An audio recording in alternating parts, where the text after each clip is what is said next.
Hello everyone, I'm making this video in order to celebrate the release of a film I especially like, a trilogy of films, that is the Angel trilogy, which has been just released in the US on Blu-ray by Vinegar Syndrome. Here is the nice little baby, here it is, you can see a nice packaging. It comes with this new illustration, which has been used. Actually, there are two illustrations, one on the back and one at the front. And you have, obviously, the packaging, the box itself, with the disc inside. And there is also a little booklet there. So I'm talking about this release because, first, I love the Angel trilogy. Well, I especially love the first film, and I have more mixed feelings regarding the two following ones. But it's good enough for me to want to talk a bit more in detail about it. And I talk about it also because I've been involved in the making of this release, in the sense that I've done some special features for the Vinegar Syndrome edition. Actually, I've done 4 interviews. So all the video interviews that you will see on this new release of Angel are basically done by me, and I think that's worth noting because I'm quite happy with what I did. And I think it's interesting to also talk a little bit about the behind the scene. I haven't done it yet, despite having made quite a few special features for many different publishers in France, in the UK, in the US, in China as well. But so that's an opportunity, a first time to do, and maybe I will do it with some other work I've done at some later stage. So Iron Angels. So Iron Angels, that's actually the English title. The English title used in England. There is obviously, when a film is released in Hong Kong, there is a Chinese title and there is an English title, and they are not necessarily the same. And the original English title for this series was Angel, and then when it was released in the UK it was called Iron Angel. I personally am used to call it Angel, so that's the way I'm going to call it throughout this video. A little bit of context about this series of film. So they belong to the girls with gun genre, which is a subgenre of the kung fu cops and gangster films, which became very popular during the early 80s. So this subgenre really started, well, there was some proto girl with guns, but we can say that the real birth act of this subgenre was 1985 with Yes Madam, directed by Corey Yun, with Michelle Yeoh and Cynthia Rothrock as the lead stars. And then it was a big success, and it led to many other productions trying to emulate the qualities of the original title. And Angel is one of them. And I would argue it's probably, well, hard to tell, but at least in the top 5 of the best Hong Kong girl with guns, maybe even top 3.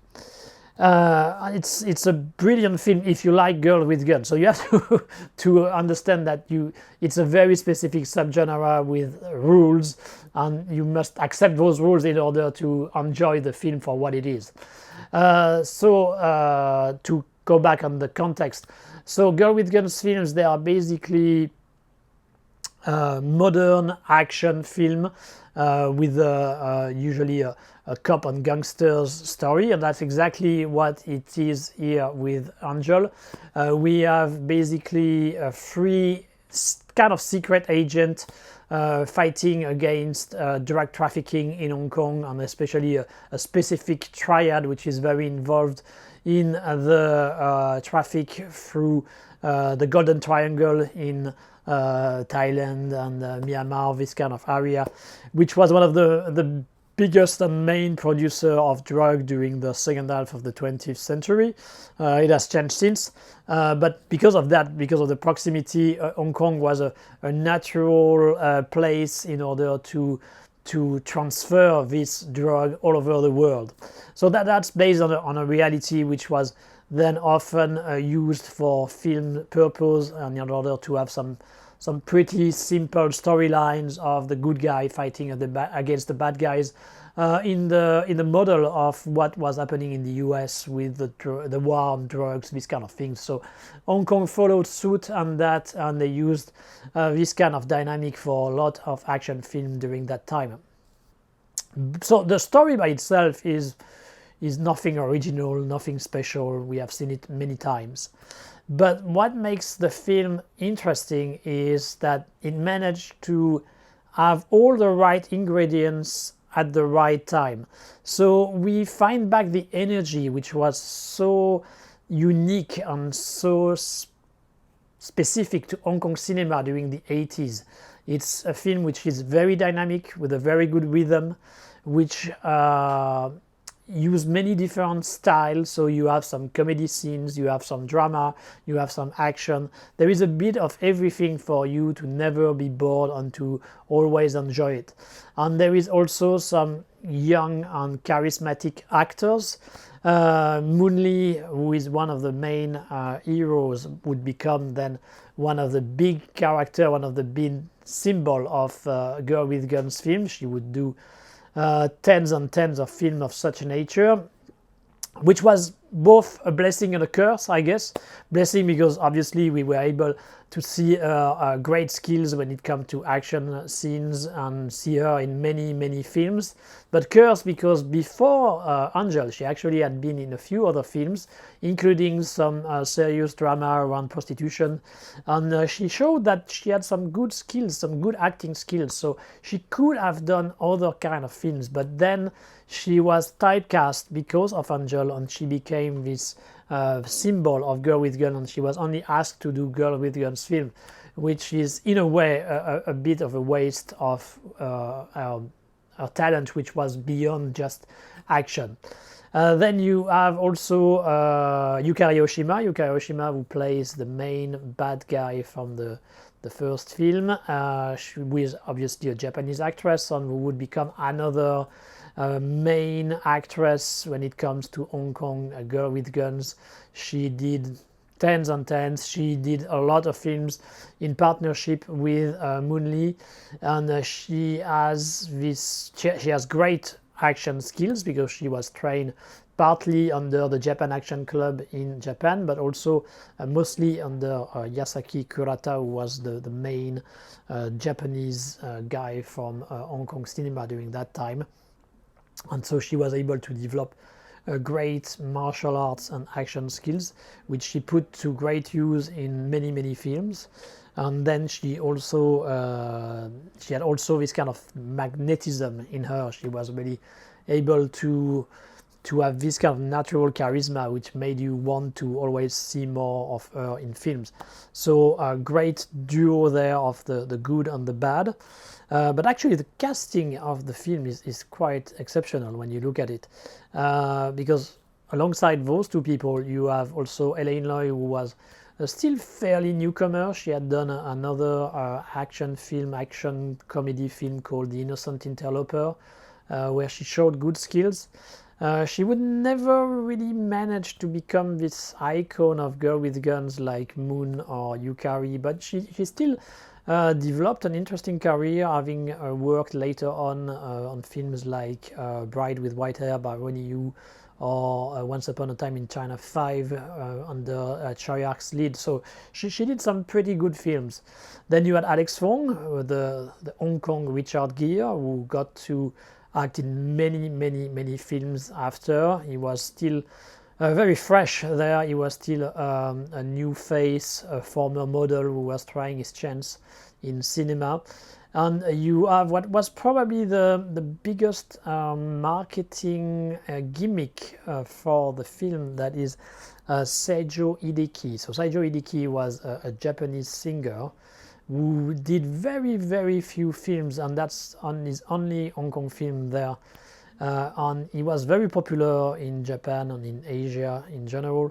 So to have been able to bring him in this production was a big thing for Angel, and they certainly used it a lot in the marketing campaign back then. You also have people like Wang Zhongli, the very famous Korean super kicker who was in Drunken Master and Snake in the Eagle Shadow.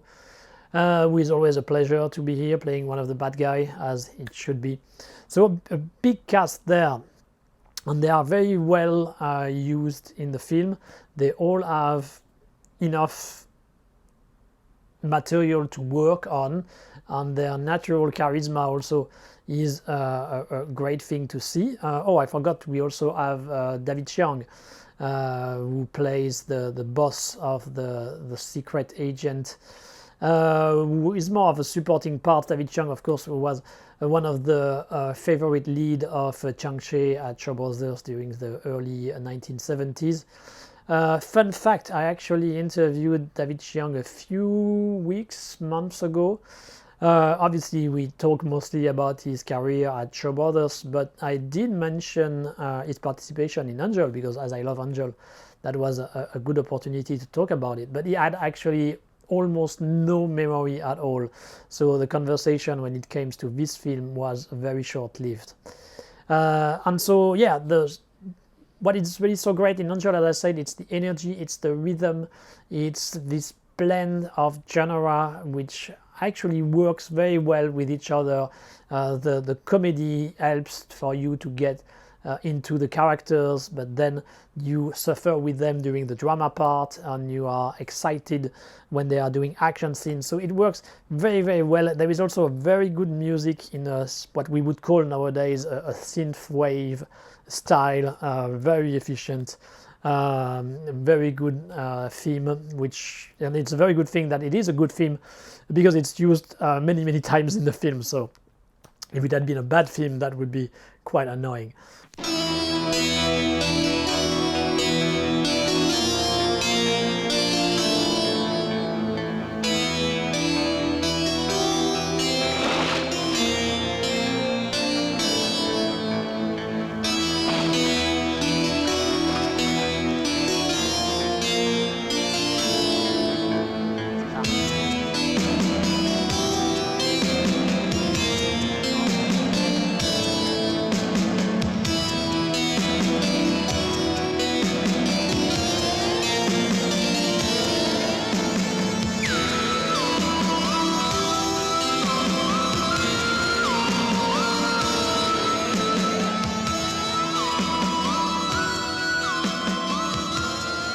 And of course, what is the main selling point of a film like this? It's the action scenes.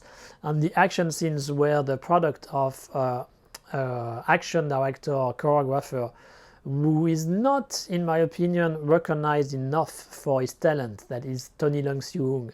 So obviously, when it comes to action directors in Hong Kong, you have the very top of the top, that is Sammo Hung, Yuen Woo-ping, Lau Kar-leung. I mean, those ones are really like the gods of this style of action. But just under, you have some very good action directors as well.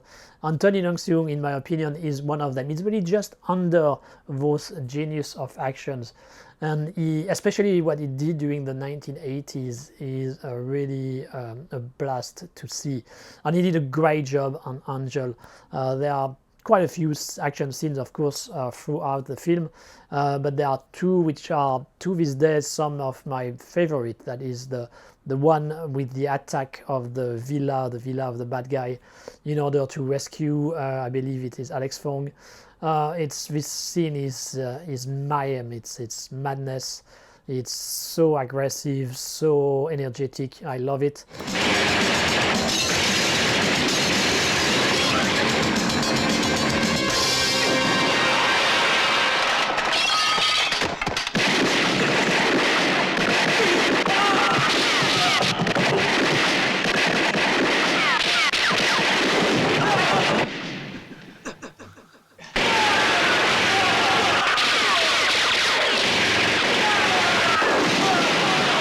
And then you have the final, of course, between Yukari Oshima and Moon Lee, which is also very aggressive, very violent.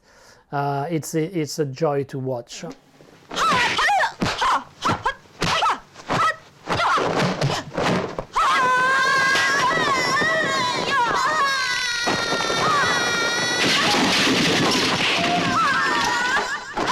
So all these reasons make Angel, really one of the very best Girl with Guns ever done.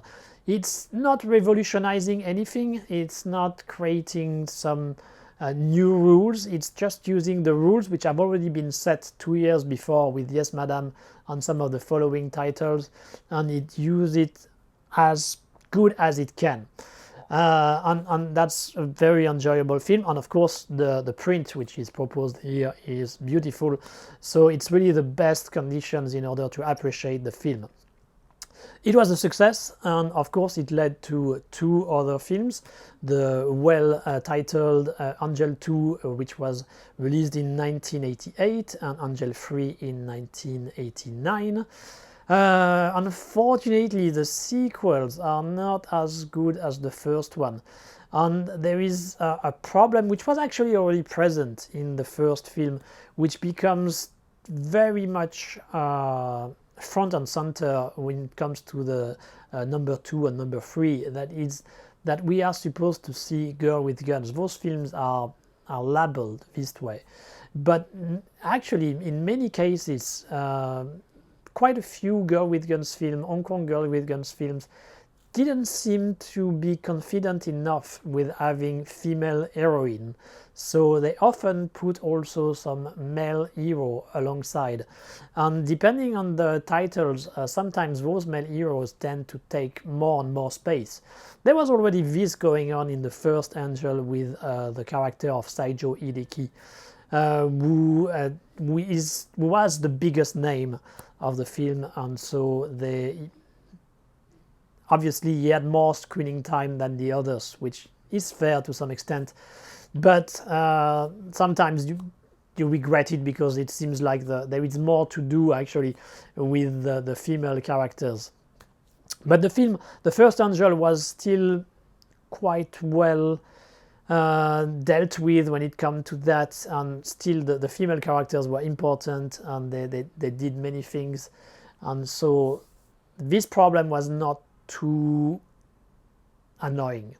But with the second episode, and especially with the third, that's basically Alex Fong who is taking over, and it's him who becomes the main character, and the girls become supporting characters. And it's really not what you want to see when you are watching a Girl with Guns film, especially when it comes to Alex Fong. Alex Fong is obviously a very good-looking guy. He seems like a nice guy, but he's not an action guy. So having him playing this kind of action hero, that's a bit problematic, and it can be a bit frustrating to see him being more present rather than the girls. The film has been shot in Malaysia, so you have at least a different setting, which brings a slightly different vibe. But the story is starting to verge on the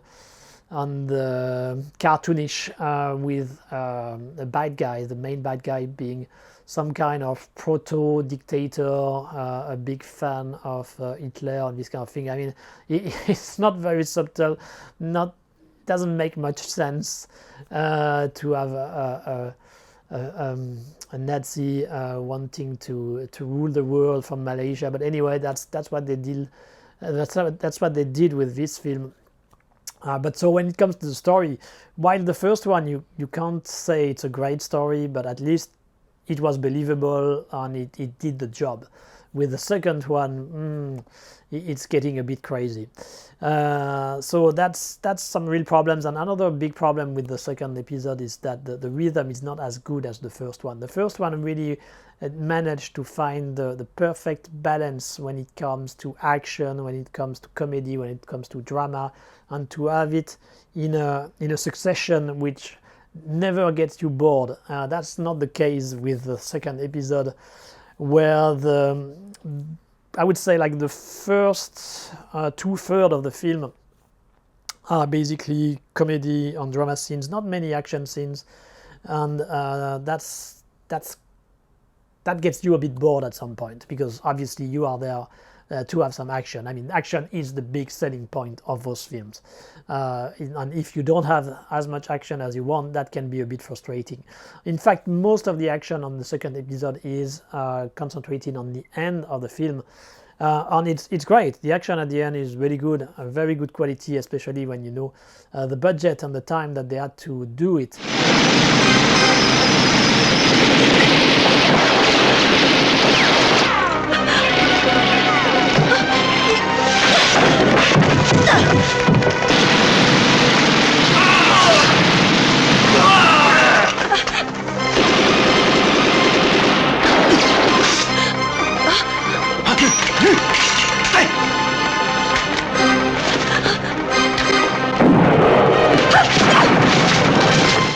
But when it comes to the dose and the way it is put in the film, that's a real problem. So in a way, you can say that the second film is closer to what John Woo did with A Better Tomorrow 2. Of course, A Better Tomorrow 2 was much more ambitious than what this Angel 2 is, but that's basically film sequels which are remembered mostly for their final, and all the rest we tend to forget. So that's a similar phenomenon happening here with this Angel 2. I forgot to mention that Angel 1 was obviously inspired, and its title says it all, by the very famous American TV series Charlie's Angels, very popular in the 70s, I believe, with this kind of free secret agent trying to bring justice, and they have also a male boss. So the male boss in this case is David Chiang, and the free agents are Moon Lee, Ellen Loy, and Saijo Hideki. So there is this variation here that as I explained, with one man, one male, because they were not necessarily too confident on having only female. So that's the concession that they did, the variation that they did compared to the original TV series. But otherwise, they kind of kept the same spirit, but of course in a Hong Kong action style way. And then comes the third episode. And with the third episode, while the second was not so great, but there are still some enough good things for you to finish the film kind of satisfied. That's not the case with the third episode. The third episode is a mess. The Moon has even less bigger part. She only appears in the first half of the film, then completely disappear.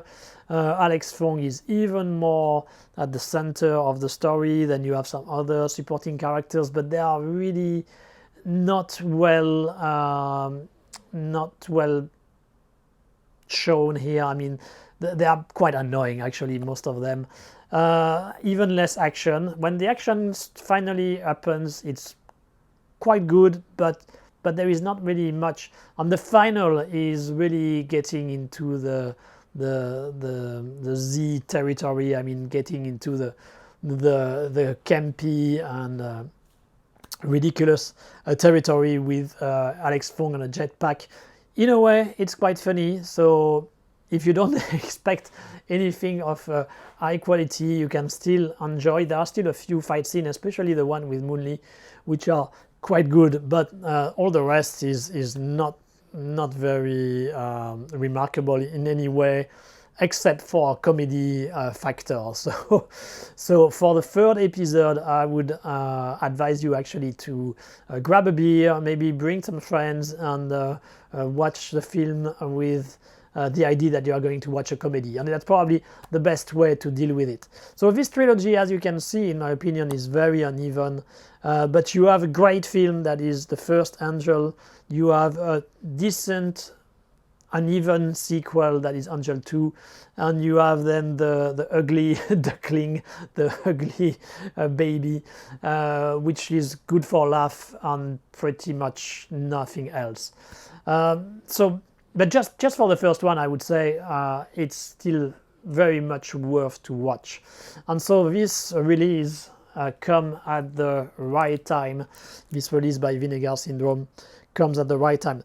So I mentioned that there was a booklet with it, which I read just before shooting this video. Well, to be fair, I'm not so convinced by the content of the booklet, though there are mainly free texts.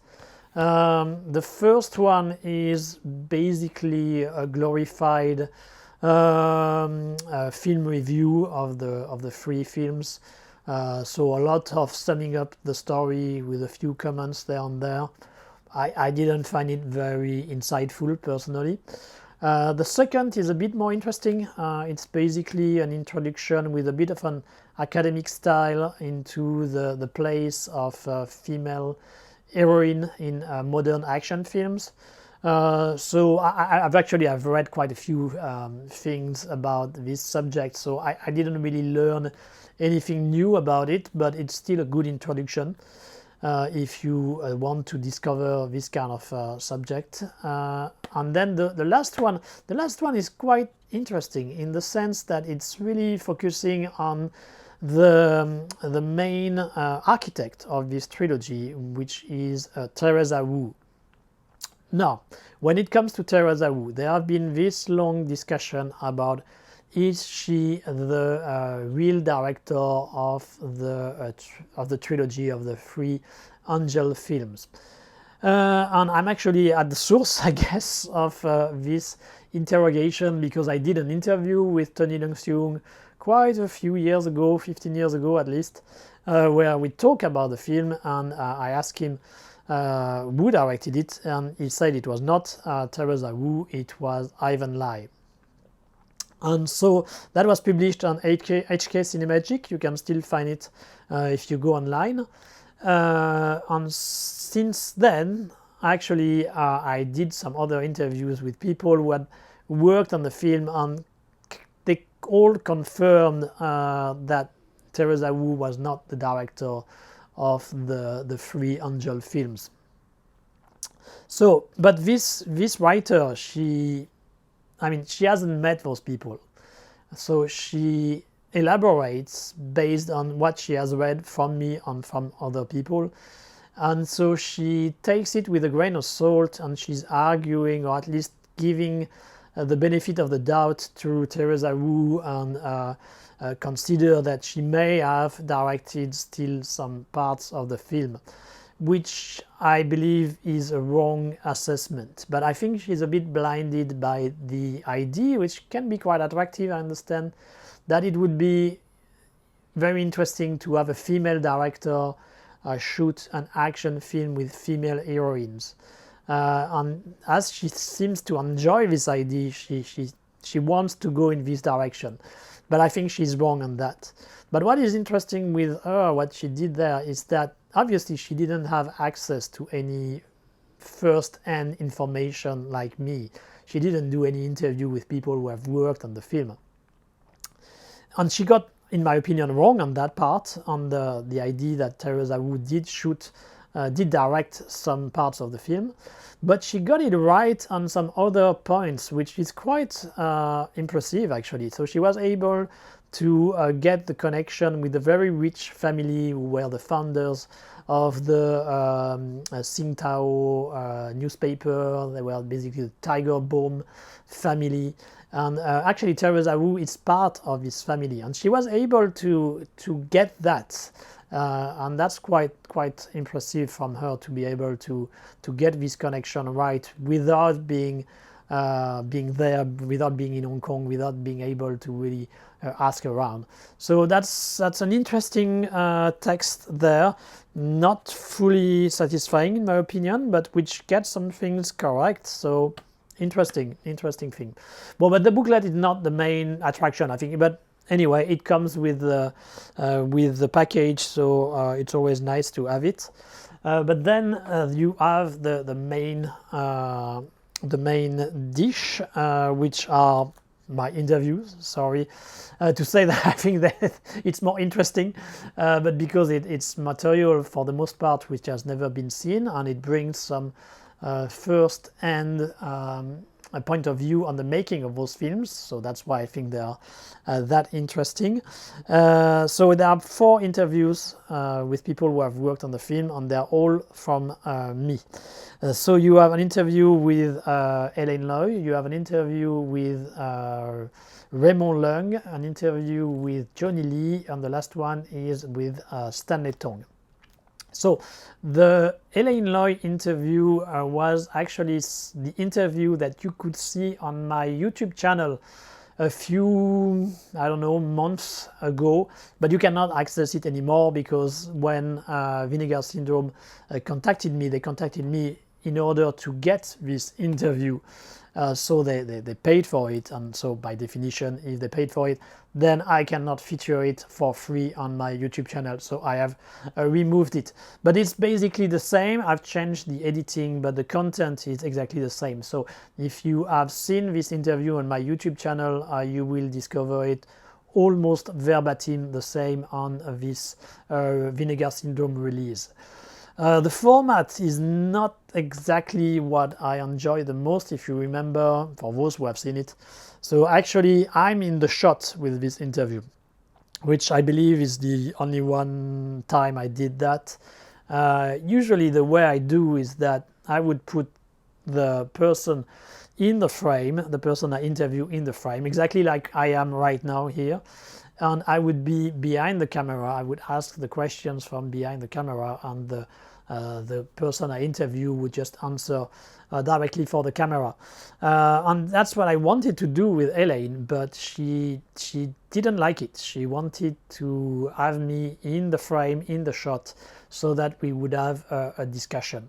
So that's what I did. I'm not very happy about it. I don't really like to be there. I don't think it's the best way to do. But I mean, she was the one who was interviewed, so if she wanted to do it this way, I think I had to abide by her will. And she was very nice and very kind to agree to the interview, to take part in this discussion. So I'm very grateful to her, and I think it gives some interesting insight on what it was acting in one of those films back in the 80s. Then you have an interview with Raymond Leung, and I think that's one of the most interesting interview I did for this release. This one and the interview with Stanley Tong.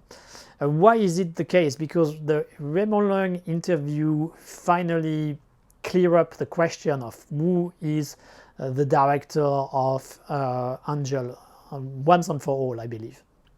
So, as we know, officially it's Teresa Wu, but then there are two other directors who are credited, that is Ivan Lai, Raymond Leung, and then of course you have Tony Leung-seung for the action scenes. But it's very clear that Tony Leung-seung did the action scene, so this one there is no argument about that. But then it wasn't very clear of who did what between Teresa Wu, Ivan Lai, and Raymond Leung. So the thing is, actually, I did try to interview Ivan Lai many times, many years ago. Each time I was dealing with a film where he had interviewing somebody who had been working in one of his films. I tried to get his contact and stuff like this, and it took me a very long time, but at some point I did manage to get his contact, and I sent him an email which I never got any reply from, but it then appeared very clearly why, because a few weeks, months, I'm not sure, after I sent it, I learned that Ivan Lai had passed away from a disease, I believe cancer, but I'm not completely sure. So obviously he had other things to do than to answer my emails and do interview with me. But so that means that unfortunately all his knowledge, all his experience disappeared with him. And that's even more troublesome for me as a Hong Kong film historian, that I believe he never gave any interview with anybody else. If at least there had been some other interviews in newspaper, in magazines, whatever, then I would think at least this knowledge has been transmitted one way or another, so that's already something. But as far as I know, he never did, so we really completely lost all this part of Hong Kong film history, and I was very sad about it. But anyway, I kept looking for people who had worked on the film, and I don't exactly remember how, but I did manage to get the contact of Raymond Leung. And so I contacted him to do an interview, and the first time I did contact him was like several years ago. But the problem is that, like many other Hong Kong filmmakers, he had moved to China. And back then you needed, for people like me, foreigners, you needed a visa to go to China. So that was not easy, that was expensive. So we agreed to just postpone it and do it another time when the situation will be better. And so time passed, and when Vinegar Syndrome did contact me, I told them, well, I may be able to get Raymond Lung talking about the film. And so I contacted him again.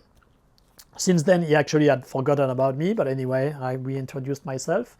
And then I got lucky because he was actually coming to Hong Kong in order to take part in some festivities for the Hong Kong Film Director Guild. And so when he came to Hong Kong, I was able to interview him about the film. And the interview is quite extensive in the sense that the final product on the disc, I believe, is between 25 to 30 minutes. So we really talk about the making of Angel. Like 90-95% of the discussion is specifically about that. And so this way he cleared up who exactly did what. So once again he confirmed what we already knew, that Teresa Wu was not the director of the film. And actually what happened is that the original director was indeed Ivan Lai. So Ivan Lai directed like half of the film, but then disagreements appeared between him and Teresa. Teresa being, even if she was not director, she was still one of the architect of the film, in the sense that she did the script, she was the producer, so she was still very involved in the making of the three films, even if she didn't direct them. So we should not completely negate maternity in this case on those films. I mean, she was very involved and she did many things on that. She just didn't shoot them. And so Ivan Lai left the production, and Raymond Lung, who was there as a assistant production manager or something like this, I believe. You will see it better in the interview. But so he was rewarded by becoming the director of the film, and so he finished the second half of the shooting. So he really talked as deeply as possible about it, and that's very interesting in my opinion. And so I'm very happy to have made this interview. I think not many people would have been obsessed as much as I am to look for this director and to keep the conversation with him for so long in order to finally be able to make this interview. So yeah, very happy with the final result, and a big thanks of course to Raymond Lung for having agreed and having the patience to do it. Then we have two other interviews which are more concentrated on the episode 2 and 3. That is Johnny Lee and Stanley Tong. Johnny Lee is one of the right-hand man of Stanley Tong.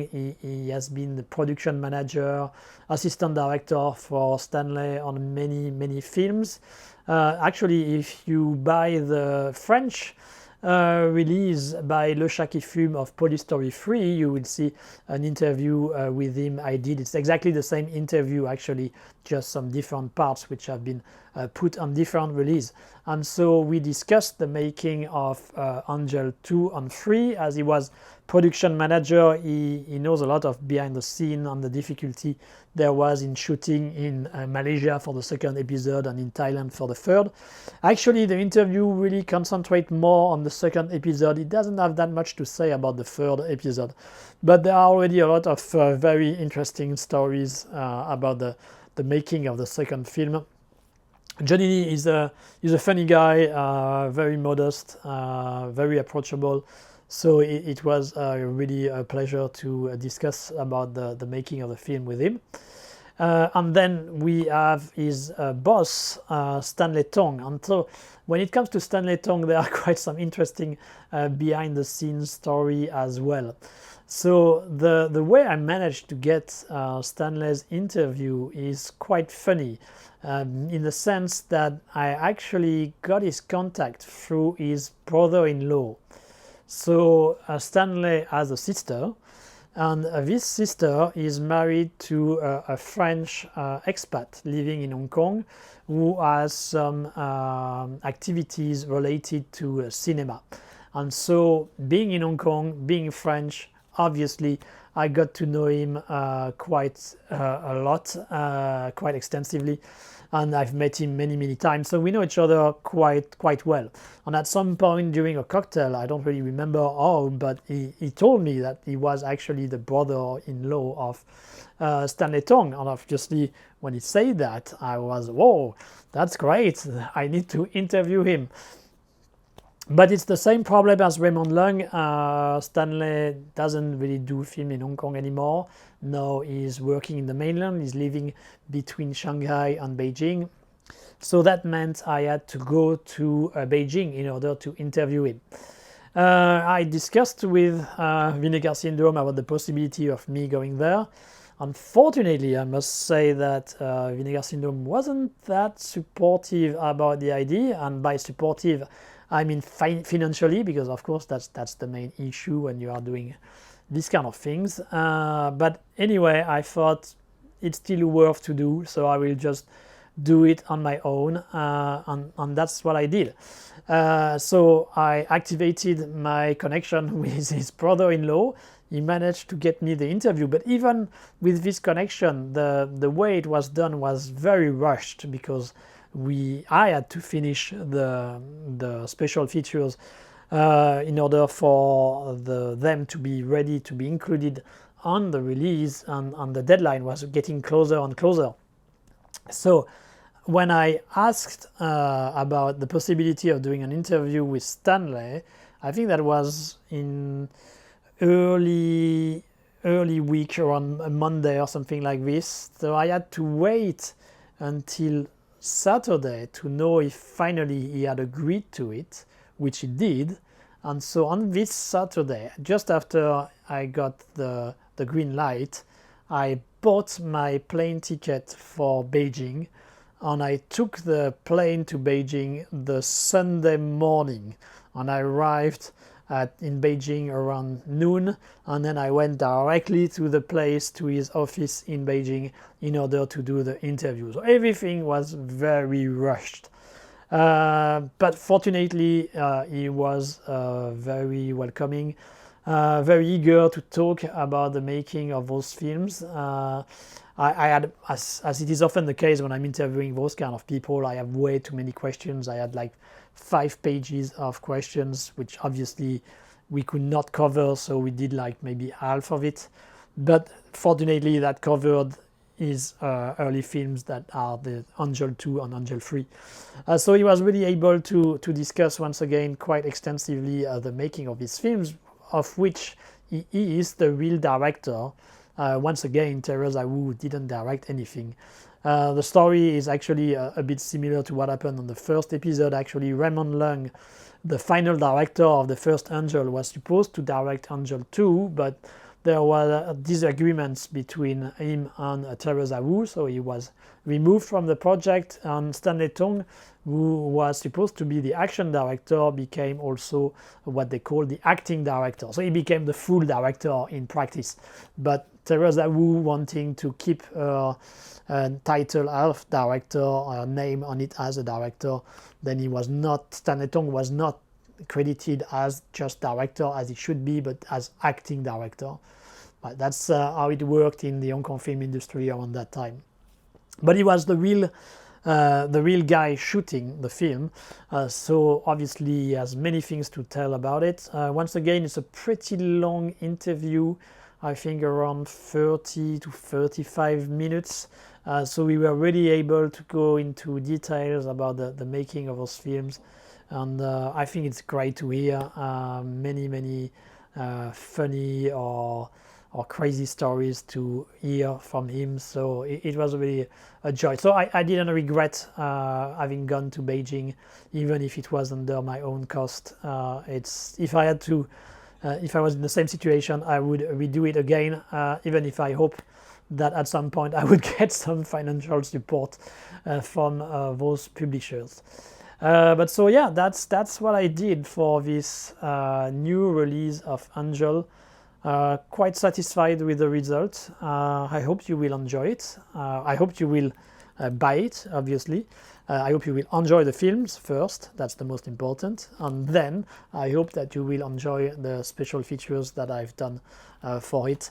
There are many other special features I'm working on from different publishers. There are some with Vinegar Syndrome, there are some with other publishers in Europe, so there will be more to come.